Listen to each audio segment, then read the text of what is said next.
إن الله وملائكته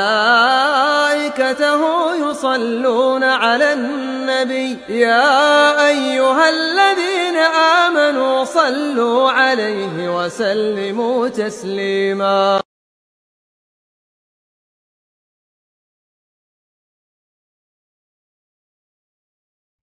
Karena Nabi SAW pernah menyebutkan tentang dunia ini, innamad dunya li arba'ati rajulin, bahwa dunia ini untuk 4 manusia.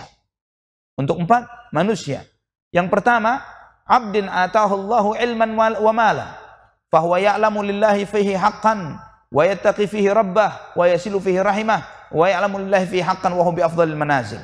Yang pertama, seorang hamba yang Allah beri harta, yang Allah beri ilmu dan beri harta. Punya ilmu, punya harta. Maka dia, kata Nabi SAW, bertakwa kepada Allah dengan hartanya. Menyambung silaturahimnya.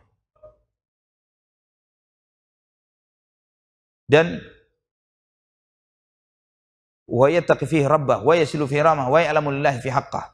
Dia bertakwa kepada Allah dengan hartanya, menyambung silaturahim dengan hartanya, dan menunaikan hak harta itu sesuai dengan yang telah Allah tetapkan kepadanya. Kata Nabi, huwa bi afdhalil manazil. Ini orang terbaik.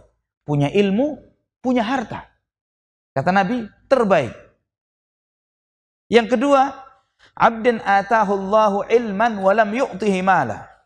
Seorang hamba yang punya ilmu tapi enggak punya harta. Punya ilmu tapi tidak punya harta. Wa huwa shadiqun niyyah. Namun hatinya benar, ikhlas karena Allah Subhanahu wa taala. Dia yaqul, dalam hatinya dia berkata, "Lau anna li mithla mali fulanin la amiltu bi amalihi." Dia mengatakan dalam hatinya dengan ketulusan, dengan keikhlasannya, dia berkata dalam hatinya, andai kata aku punya harta seperti yang tadi, yang pertama, aku akan beramal seperti dia. Bertakwa kepada Allah dengan harta itu, menyambung silaturahim dengan hartanya, dan mengerti hak-hak Allah dari harta tersebut. Apa kata Nabi SAW untuk orang yang kedua ini? Fa ajruhuma sawaun. Yang kedua ini pahalanya sama seperti yang pertama. Pahalanya sama seperti yang pertama. Subhanallah, dengan niatnya, dengan ilmunya. Ini menunjukkan juga keberkahan ilmu. Bagaimana seorang dengan ilmunya, dengan keikhlasannya karena Allah Subhanahu wa taala, dia bisa mencapai tingkatan-tingkatan yang tinggi di dalam amal, walaupun dia tidak beramal seperti orang yang beramal seperti yang pertama. Kemudian yang ketiga, rajulun a'tahu Allahu malan wa lam yu'tihi ilma. Yang ketiga, orang yang punya harta, diberi oleh Allah harta tapi tidak punya ilmu. Hartanya banyak tapi tidak berilmu. Wa huwa yatakhabbatu bimalihi. Ngacau dia dengan hartanya. Berfoya-foya, menghambur-hamburkan di jalan yang diharamkan oleh Allah Subhanahu wa taala. La yattaqi fihi rabbah wala yasilu fihi rahimah wala ya'lamu lillahi fihi haqqan. Tidak bertakwa kepada Allah dengan hartanya, tidak menyambung silaturahim dengan hartanya. Ini salah satu nasihat Nabi, bahwa seorang yang bertambah hartanya harus nyambung silaturahimnya.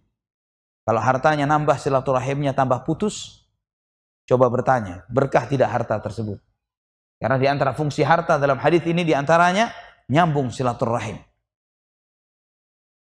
Wala yasilu fihi rahimah wala ya'lamu lillahi fihi haqqan, dan tidak mengerti hak Allah di dalam hartanya.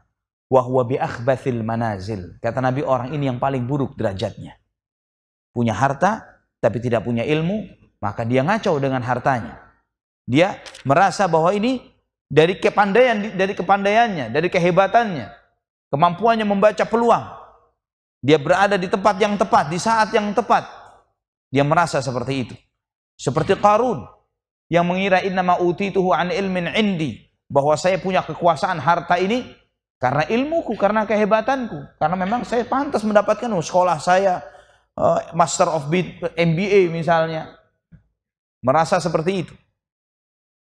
Bukan dari anugerah Allah Subhanahu wa taala. Kata Nabi, orang yang ketiga ini wa bi akhbathil manazil. Orang yang paling buruk derajatnya. Yang keempat, rajulun a'tahu wa lam yu'tihi malan wala ilma. Yang keempat, yang paling kasihan. Enggak punya ilmu, enggak punya harta. ilmu nggak punya, harta nggak punya. Wa huwa yaqul, dan dia menghayal, ngelihat orang yang model ketiga ini enak banget ya. Hidup setiap hari berfoya-foya, pindah dari satu night club ke night club yang lain. Pindah dari satu perempuan ke perempuan yang lain tanpa komitmen. Ya, pindah dari satu kendaraan ke kendaraan yang lain, banyak hartanya, banyak kaya, dan seakan-akan nggak punya Tuhan. Enak banget seperti dia ya. Dan dia berkata dalam hatinya, coba saya punya harta kaya seperti orang itu, maka saya akan seperti dia. Menghayal rusak seperti rusaknya orang model yang ketiga. Kata Nabi SAW, fawizruhuma fahuwa biniyatihi fawizruhuma sawa. Dia dengan niatnya, maka dosanya sama. Dia dengan niatnya, maka dosanya sama. Allahul musta'an wala haula wala quwata illa billah. Ini ikhwatal iman. Jadi minimum kalau tidak punya harta harus punya ilmu. Ya. Jangan sampai sudah kere di dunia, kere lagi di akhirat. Ya, itu nasihatkan kepada saudara-saudara kita yang masih belum beruntung nasibnya. Pak, sudah mau menghayal mau apa lagi di dunia ini? Ya, kalau sudah kerjaan di dunia sudah segini-segini terus, masa mau menggadaikan akhirat? Masih mau lagi menggadaikan akhirat? Sholat. Perbaiki hidup kita. Jadi minimum nggak dapat dunia, dapat akhirat. Jangan sampai dua-duanya dikorbankan. Ini supaya ini nasihat kita kepada saudara-saudara kita yang masih belum beruntung secara keduniaan, supaya ini nasihat masuk kepada mereka.